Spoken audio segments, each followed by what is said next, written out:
Hello, and welcome to an update video on my Luke Summon Books and Studios YouTube channel. I'm holding my microphone. I'm not usually doing that. My room's changed many times over the course of several weeks.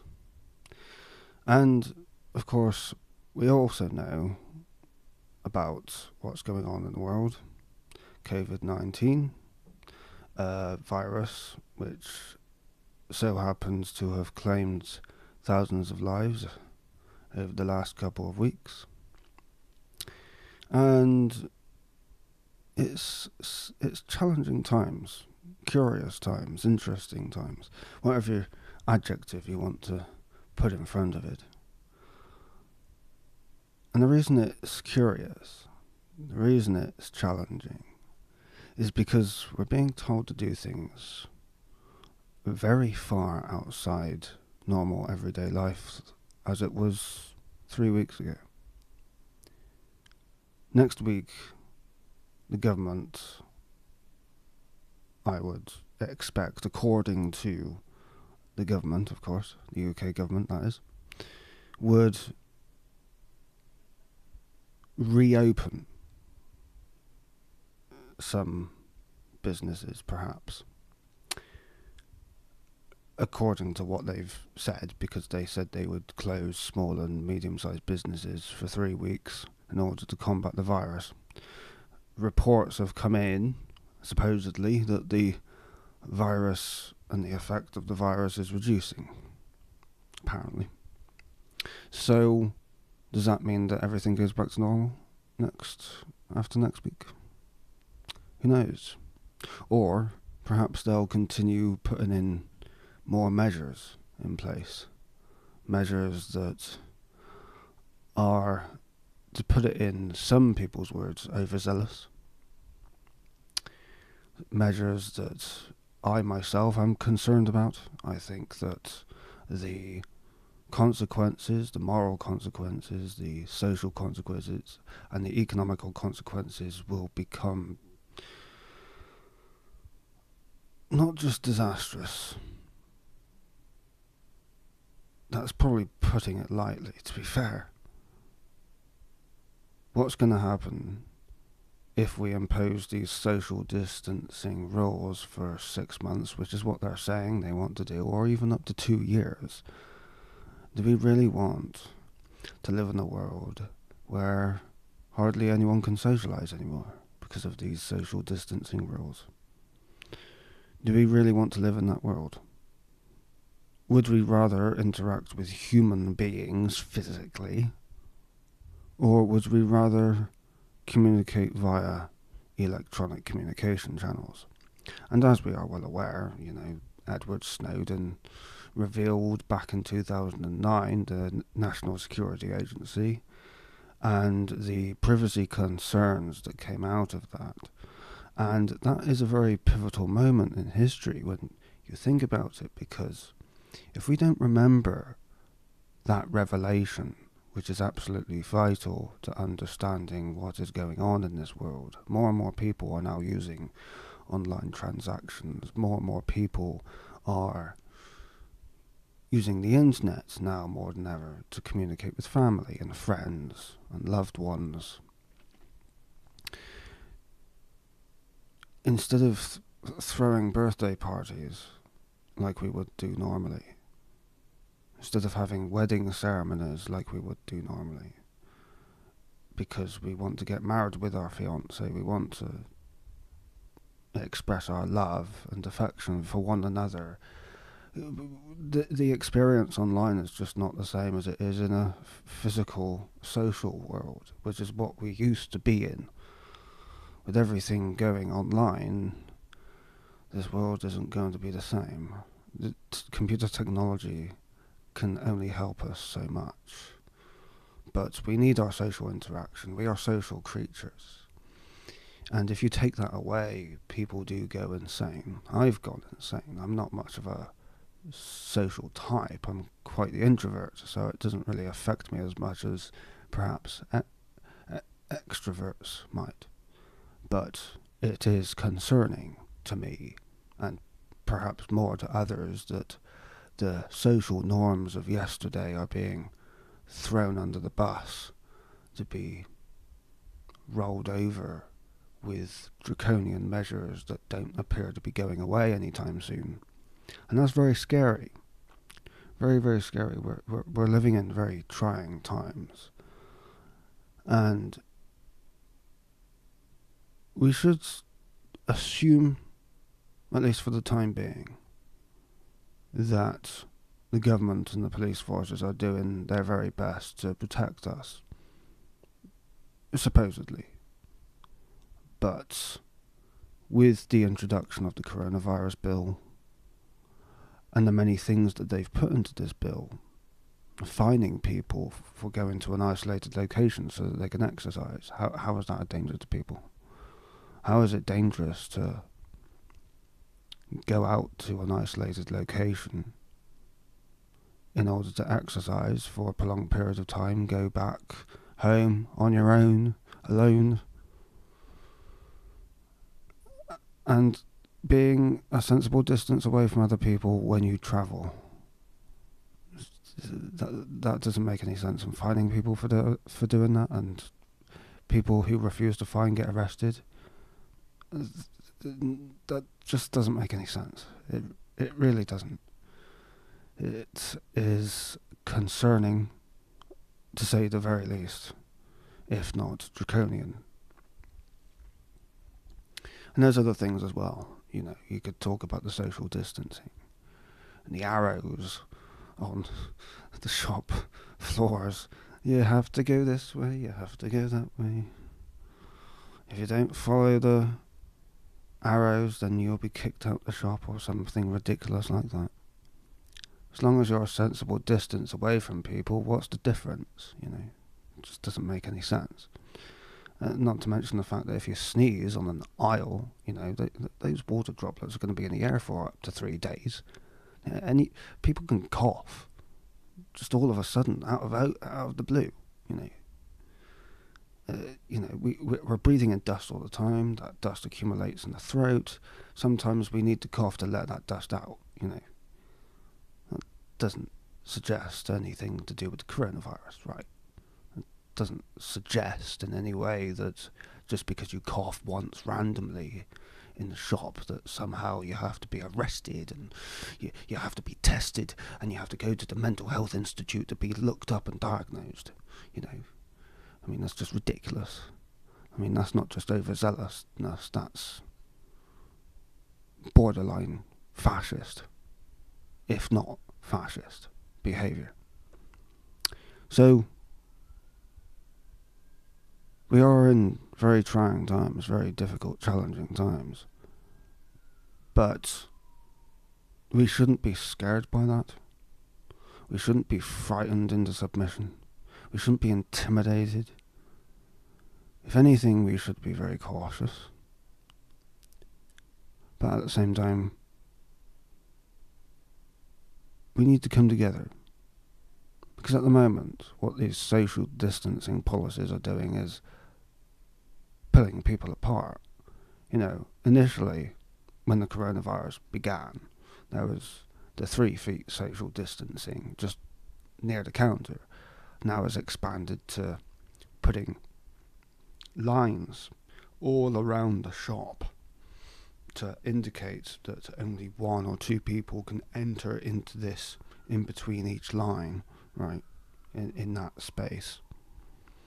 And now it's been extended outdoors, and they have massive queues to get to the supermarket and actually go into the entrance. Only 5 people can go and enter into the entrance area at any given time at big supermarket stores. And when you look at that, you know, there comes a point when precaution leads to obsession, and then obsession leads to control. And this is what we're now seeing, where it wasn't just precaution.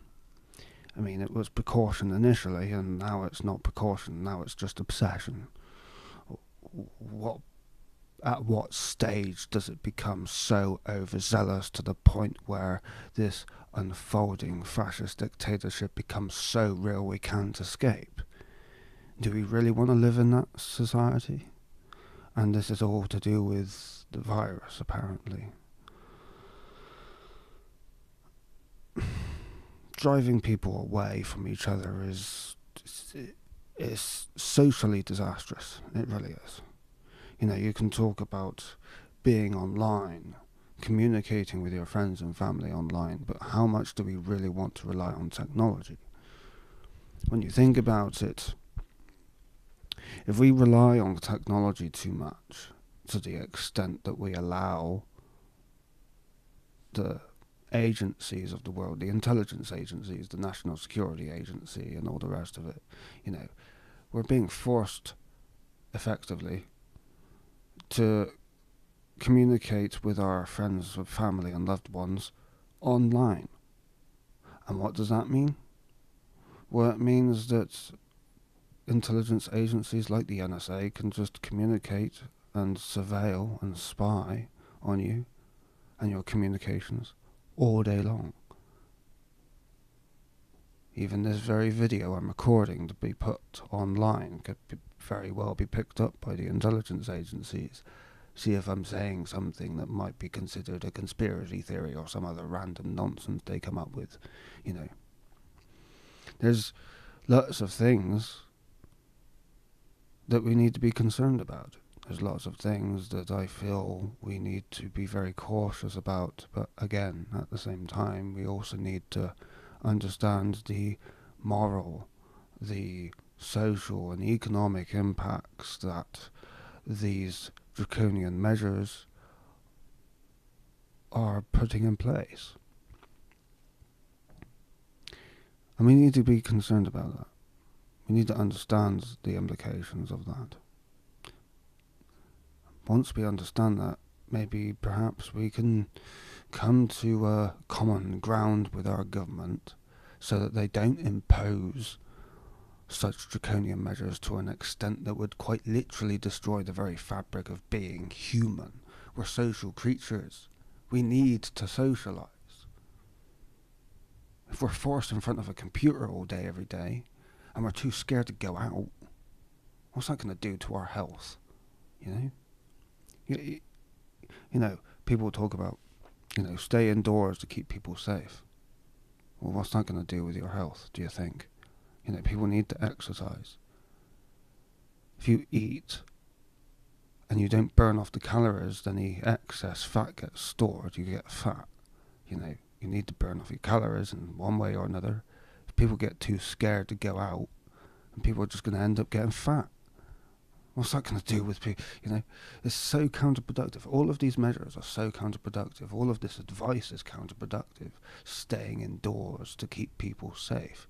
But you're not keeping yourself safe, especially in terms of your physical health. You know, I have to go out for my exercise every day for at least an hour. You know, I have to do that. Because if I don't, I will go insane. I can't stay stuck indoors looking at a computer screen all day, every day. It's impossible. I can't do it. So, you know,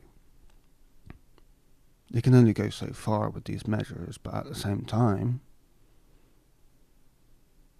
we ourselves, as human beings, we need to look at these measures and think to ourselves, what are the moral implications of them? What are the social implications? What are the economic implications? We need to look at that. The government isn't. It doesn't seem like they care. You know? Supposedly, small and medium-sized businesses are closed for 3 weeks, but we don't know if they're going to extend that. We don't know if they do reopen the small and medium-sized businesses, what small and medium-sized businesses will be reopened. They might reopen certain types of businesses, like, say, hairdressers and barbers. I mean, you can't keep them closed for too long. because they are, in theory, essential services, but they closed them down. It's like, how can that not be considered as an essential service? It just doesn't make any sense. People need haircuts, right? And again, it just doesn't make sense to close them down and not consider them essential. If you're so scared about the virus travelling in terms of germs, why don't you have gloves and face masks being given to those types of businesses, and anyone who goes in to get their haircut must wear gloves themselves, have gloves standing at the entrance so that people can pick them up and wear them, so that they don't spread their germs onto the chairs and such as they're waiting to get their hair done. You know, just little things like that. There is a lot we could talk about with regards to this virus, but I think I've gone on for a bit much. But I'm sure throughout everything that I've just told you that we can all agree that there is a certain degree of measures that certainly do need to be put in place just as a precaution. But we also need to look at the implications of it, as I have just mentioned, and just be careful, because we can't let this government continue pressing onto us and treating us like slaves. I mean, for goodness sake, fining people just because they want to go out to an isolated location. You know, we're not slaves, we're human beings. We expect to be treated like human beings, not frickin' lab rats, you know. So, something to think about. Something to think about. Now, like I said, I've gone on for too long, and I want to discuss something a little different. So, this channel isn't just about, you know, political news or anything like that. It's also primarily to do with programming. At least that was the idea, right? If you take a look at my YouTube videos on this channel, you'll find that actually I've done a whole wide range of different things, most of them programming relating to what I enjoy doing. Now, in recent times, I've been looking at my options and considering what is going on in this world. I've considered that I need to get something out there. Now, this is what I've just described with regards to the virus, is part of the truth that I'd like to put out there in terms of what's going on in the world. But there's another part of truth, another part of the expression of my own way of looking at and doing things in this world, and my perspective with regards to a book that I've been writing for almost 5 years now. Now, that book's probably never going to get finished. By the time it does get finished, this is my concern personally.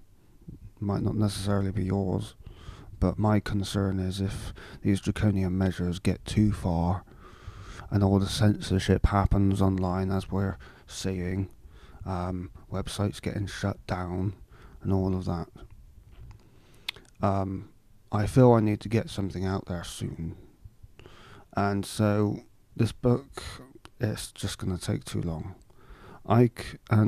There's other things I'd like to do. Unfortunately, the many other things that I'd like to do is just going to take too long. So I've decided I want to make a very simple game, as simple as possible, but as engaging as possible, because I don't want it to be too complicated. but at the same time, I don't want it too. I don't want it too simple, but at the same time, I don't want it too complicated. But I would like to add engaging systems. It's going to be an interactive story based on my novel, all of my stories. I know exactly what I want to put into this game. I'm looking at all of these different things, and I'm going to start a little devlog here and there just to show you what's been put into the game thus far. I'll probably release a devlog maybe every week, but I'm going to be focusing on that a lot.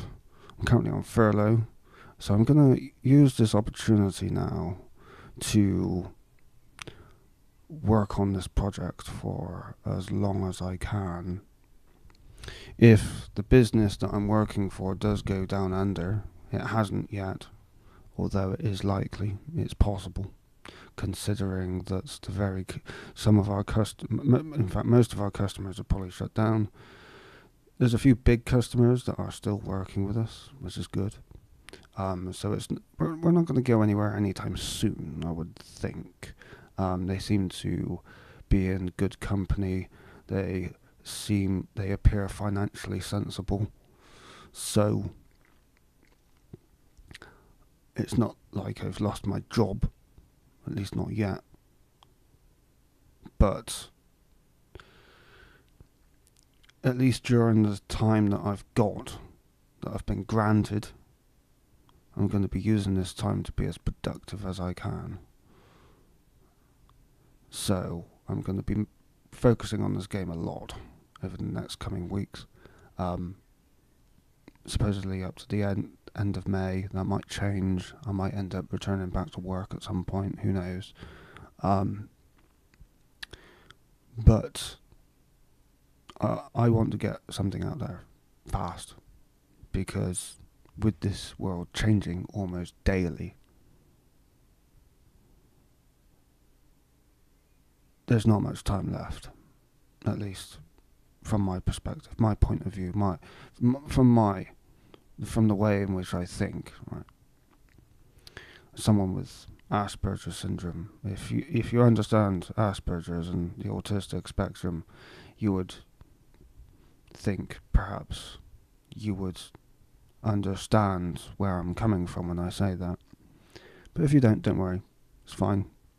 But point is I want to get something out there. I want to get something done, and I'm gonna get it released on as many platforms as I can put this game on.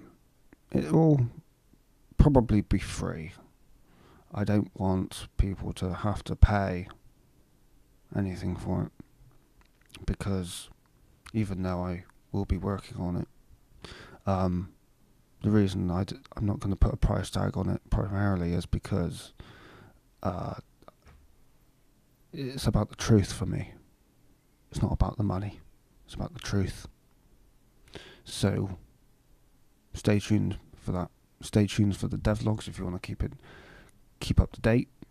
All of the devlogs will of course be uploaded to this YouTube channel. Hopefully I won't end up going anywhere, considering all the censorship that's going on. And yeah, so I'm gonna leave it at that for now. So thank you very much for watching. Hope you enjoyed. If you're interested, a little unusual to begin with, but we'll be a bit more optimistic for the future, shouldn't we? I think we should be optimistic despite all of what is going on. I think it's a good idea to be optimistic, stay positive. Look at the opportunities that we've got, right? Lots of people on furlough.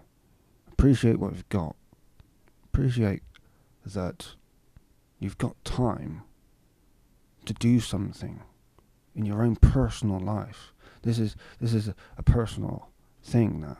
We can all do something that can be very useful to other people. We can contribute, perhaps much more significantly than we used to. So why don't we use this time to help each other? Not just electronically, but in other ways as well. And all of those people out there who are on furlough, don't just sit indoors doing nothing. Do something productive. Do something that will help the community. Do something that will help each other. And I'm going to do my bit. I'm going to make this game. It's going to contain a lot of truth, a lot of challenging information for many people.